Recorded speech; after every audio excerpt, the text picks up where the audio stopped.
Hey everyone, my name is Sarah Raybuck and I will be your instructor for this course, Social Work 639.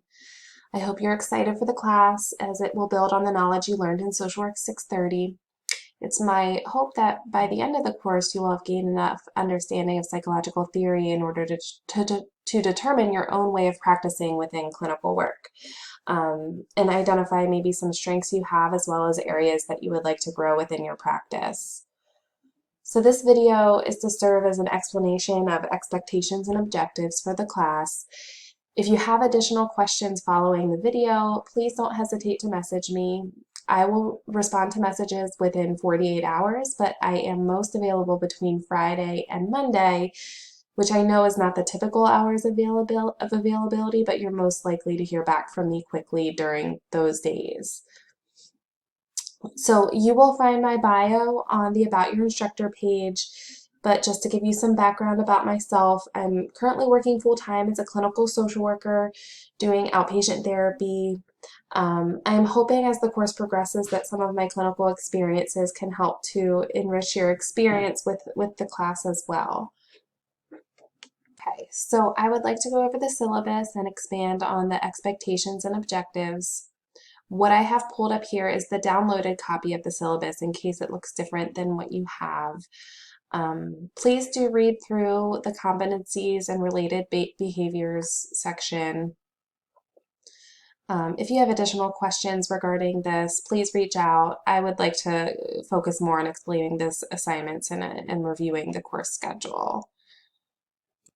So the only required text for this class is the APA manual, the 7th edition. Please keep in mind that there were some changes with the 7th edition that you all should be aware of as well. I do pay close attention to APA format for any written assignments.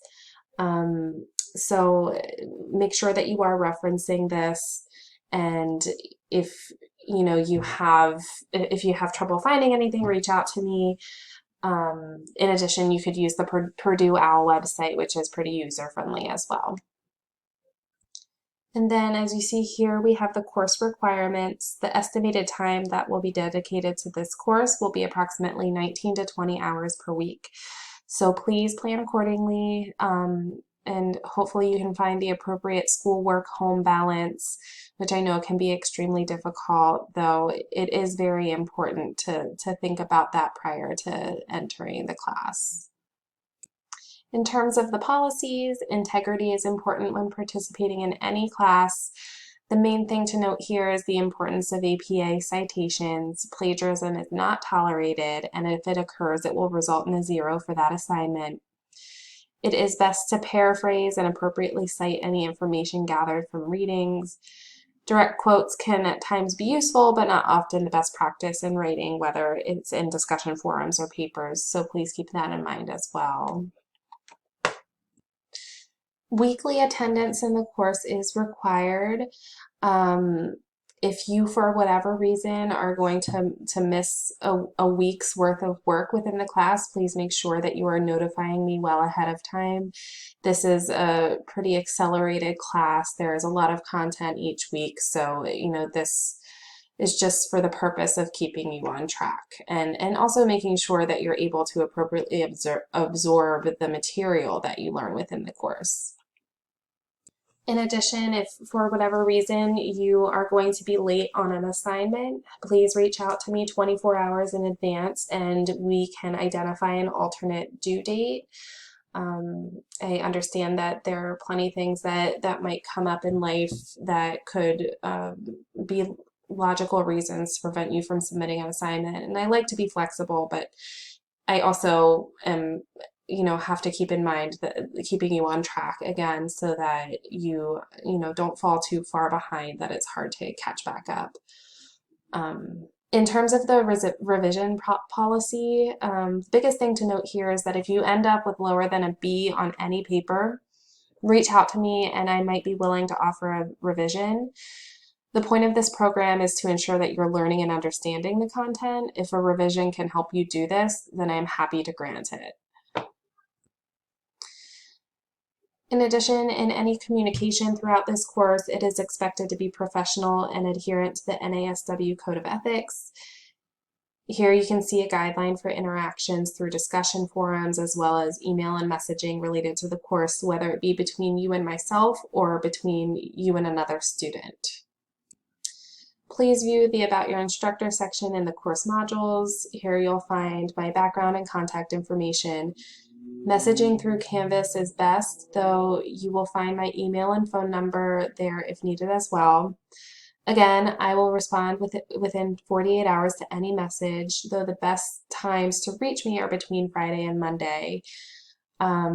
Please note that if there are any technical issues that might arise, please contact the technical support, as they will for sure be more helpful than I will be regarding any tech issues. In addition, in terms of communication, it is best that you send any messages and any communication through Canvas rather than just my email. When the Canvas message comes through, it also goes to the email as well. So it's going to make sure that I receive it. If you have any need for learning accommodations, please contact the Student Support Services. I'm more than happy to follow any accommodations that might be needed, but it is a requirement that this be established through the Student Support Services office. So please reach out sooner rather than later. Okay, so here you will see the breakdown of the grading in the course. You'll see that class participation is a large portion of the class, so please make sure to focus on the discussions. That's 40% of your grade.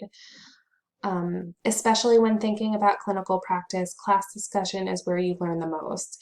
You may find that there are a variety of different perspectives on any given topic, and having an understanding of these varying perspectives can help you become a better clinical social worker and really enrich your own perspectives on the reading. I know for myself, looking back on my MSW education, much of my understanding of clinical work came through open discussion during class, whether it be about specific cases from field work or readings, and these discussion forums are just a way to facilitate this in an online environment. In addition to the discussions, you will see that there are 3 papers on week 2, 4, and 6. Please do make sure to review the grading rubrics for discussions as well as each individual paper. I will be grading by the rubric, so it may be a good idea to even have these on hand when completing the assignments.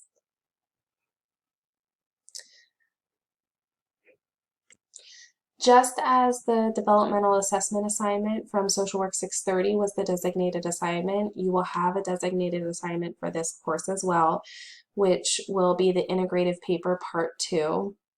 As you approach graduation, you'll just be asked to upload this assignment as a requirement. Here you'll see the rubrics for assignments, the first being the discussions. What I'm looking for from you is really an expression of understanding as well as an expansion on that understanding, whether it be providing a relation to clinical experience or reference from readings, whatever that requirement is for that particular discussion. And